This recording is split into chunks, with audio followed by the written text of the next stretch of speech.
زراعة البن بتواجه خطر كبير جدا، ونص مساحة الكرة الأرضية قريبا جدا هتكون غير صالحة لزراعة البن. لحد دلوقتي أنا مش قادر أستوعب ولا أصدق إزاي ممكن تبدأ يومك من غير فنجان القهوة بتاع الصبح. هل ممكن شغلك يتأثر لو كانت هي دي بداية نهاية زراعة أفضل مشروب على وجه الكرة الأرضية؟ وهل ممكن فعلا يحصل إن تنخفض نص الأراضي الصالحة لزراعة البن ل 50% حلول عام 2050؟ يعني بعد 25 سنة كوباية القهوة هتكون متاحة بس لبعض الناس على الكوكب؟ وهل في طريقة نقدر ننقذ بيها مزارع البن من الانهيار؟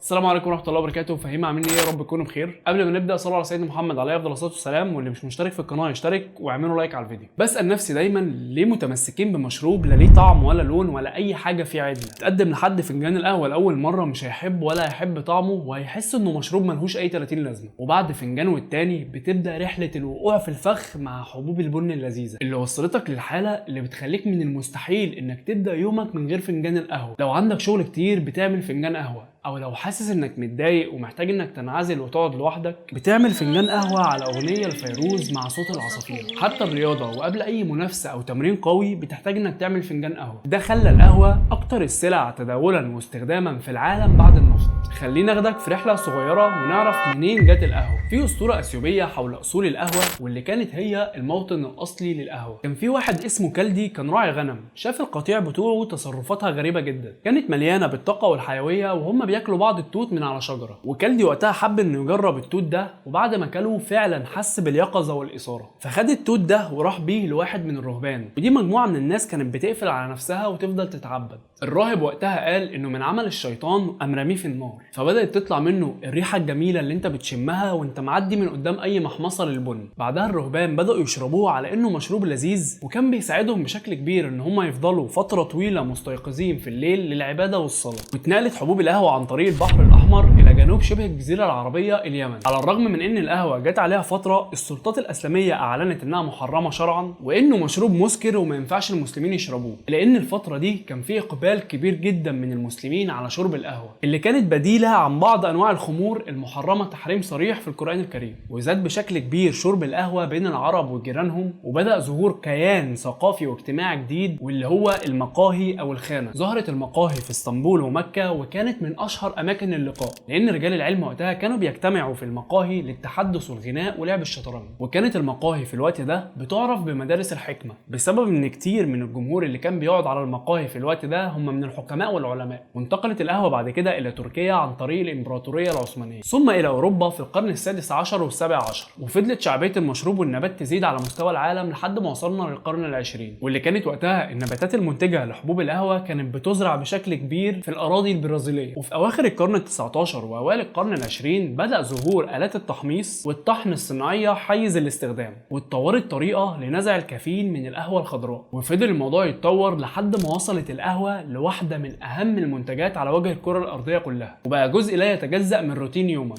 ودايما كنت بسأل نفسي ايه اللي بيخلينا متمسكين بمشروب طعمه مش احسن حاجه؟ ايه الحاجه اللي المشروب ده بيعملها بتخلينا دايما محتاجين له؟ السبب الرئيسي يا صديقي الفهيم اللي بيخليك دايما تشرب فنجان القهوه وتكون مدمن على المنتج ده هو الكافيين، وهي دي الماده النفسيه الاكثر استهلاكا في العالم بعد النيكوتين. لما بتشرب فنجان القهوه بتاع الصبح بيتم امتصاص الكافيين في مجرى الدم، وبعد كده بينتقل للمخ، وبمجرد وصوله للمخ بيمنع الناقل العصبي اللي اسمه الادينوزين. الادينوزين ده فهيم هي ماده موجوده في جسمك وبتكون مسؤوله عن عمليه النعاس، وبتخليك حاسس انك عايز تنام. فالكافيين بمجرد ما بيروح لمستقبلات الادينوزين بيسدها، وبالتالي بيمنع افراز الادينوزين وبيخليك انت مستيقظ ومش عايز تنام. وماده الكافيين برضو بتكون مرتبطه بكميات كبيره من هرمون الدوبامين اللي بيحسسك بالرضا والاستقرار. عشان كده القهوه حرفيا بتعمل على تحفيز نشاط المخ، يعني مركز ومش عايز انام وحاسس بالرضا والسعاده. حقيقي انت منتج عظيم. هبق.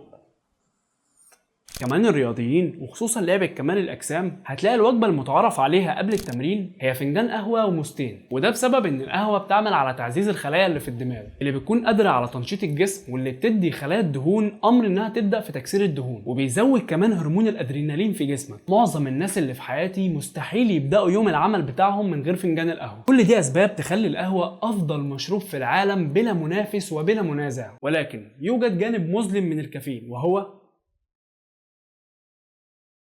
ايه استني ايه؟ مفيش اي حاجه سلبيه، ما تقلقش، الكافيين ما فيهوش اي حاجه سلبيه، مفيش اي حاجه هتضرك بسبب شرب القهوه، ولكن هو زيه زي اي حاجه تانية، الافراط منه هو اللي بيسبب الضرر. ولو اتكلمنا بالمنطق هتلاقي ان الاكل نفسه هو مش حاجه وحشه ولا مضره، ولكن الافراط في الاكل هو شيء مضر، وفي ضرر ورا الافراط من اداء التمارين الرياضيه. فهو ببساطه القهوه ملهاش اضرار، لكن ضررها الوحيد هو الافراط في تناول القهوه، والافراط في تناول القهوه بيجي بسبب ان احنا بنكون عايزين نمد اليوم، عندك مشروع كبير ومضغوط وفي شغل كتير وانت محتاج انك يكون عندك وقت كبير عشان تقدر تخلص الشغل ده، فبتلجأ انك تشرب فنجان واثنين وثلاثه وبتزود عن كده كمان عشان توفر لنفسك وقت كبير تكون مركز فيه تركيز شديد. فبعد ما بتشرب كميات كبيره من القهوه تخليك صاحي لفترات طويله، لكن بتزود عندك ضربات القلب والقلق وغيرهم من بعض الاثار الجانبيه. اعتقد انك ليك حوالي من 300 ل 400 مللي في اليوم، يعني في حدود 3 فناجين في اليوم، وهي دي النسبه اللي هتلاقي معظم اللي بيشربوا قهوه ماشيين عليها، ولو اكتر من كده فانت ممكن تتعرض لبعض المشاكل. عشان كده الجانب المظلم من القهوه هو انه ملهاش جانب مظلم، وده اللي مخليها افضل مشروب على وجه الكره الارضيه. طبعا لو انت عندك مشاكل في القلب او الضغط بتاعك مش مظبوط ممكن فنجان القهوه يسبب لك بعض المشاكل، عشان كده الدكتور ممكن يمنعك عن القهوه في بعض الامراض. تخيل يا صديقي الفهيم بعد كل المميزات اللي قلت لك عليها دي وبعد اهميه المشروب العظيم ده، المشروب ده في خطر كبير جدا وقريب قوي هينتهي، انا مش بافور الكلام ده بجد، وانقاذ المشروب ده في ايدك انت. عشان تفهم ازاي حبوب البن في خطر لازم تعرف الاول ايه هي انواع حبوب البن. في انواع كتير من حبوب البن، اشهرها هي حبوب ارابيكا. حبوب ارابيكا هي ملكه القهوه بلا منازع،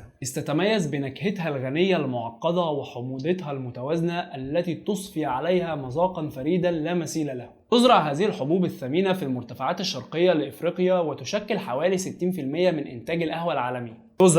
تزرع، ركز في كلمه تزرع، بتتقدم بنكهات او من غير، والنوع ده من البن هو النوع المفضل لكل محبين القهوه على مستوى العالم، وهو ده النوع اللي انت بتنزل تشتريه من اي سوبر ماركت جنبك وبتعمل منه فنجان، وكمان منتشر في كل الكافيهات والمطاعم. النوع الثاني من حبوب البن هي حبوب روبوستا. حبوب روبوستا هي تاني اكتر حبوب للبن شيوعا في العالم بعد ارابيكا، وتتميز بطعمها القوي ونكهتها المميزه، ولكن بتحتوي على نسبة من الكافيين أعلى بكتير من النسبة الموجودة في حبوب أرابيكا، مرة بزيادة عن حبوب أرابيكا وسعرها أقل شوية لكن زراعتها بتكون أسهل، وهي الحبوب الأمثل للقهوة الإسبريسو لأن كثافتها عالية وليها رغوة كريمية ونكهتها ممتازة لعشاق الإسبريسو، وليها طبعا استخدام تاني غير الإسبريسو زي الموكا والقهوة التركي وغيرهم، وأنواع تانية من البن زي ليبيركا وإكسلسا وغيرهم من أنواع البن الفريدة من نوعها. ونباتات حبوب القهوة بتنمو في جميع أنحاء خط الاستواء في منطقة بتتسمى حزام القهوة، والنباتات دي بتاخد عام كامل عشان تنتج كرز القهوه، وكل كرزايه من القهوه في جواها حبايتين من البن الاخضر اللي بيستخدم في التحميص عشان يطلع لك فنجان القهوه اللذيذ اللي انت بتشربه، واحيانا بتستخدم كسماد لاعاده زراعه نباتات البن. ونباتات القهوه بتحتاج بعض الشروط عشان تقدر تطلع حبات الكرز اللي بتكون جواها حبات البن،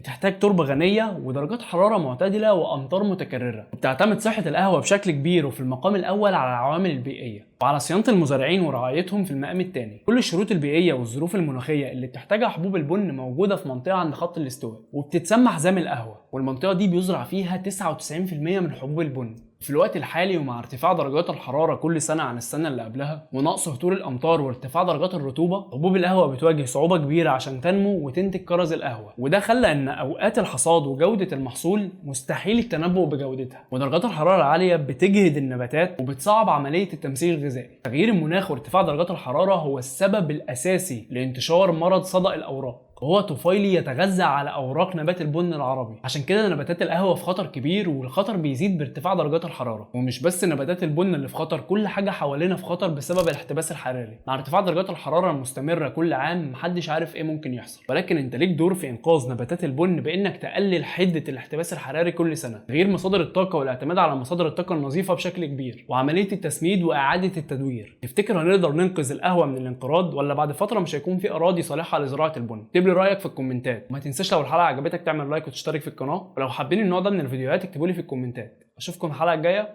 سلام.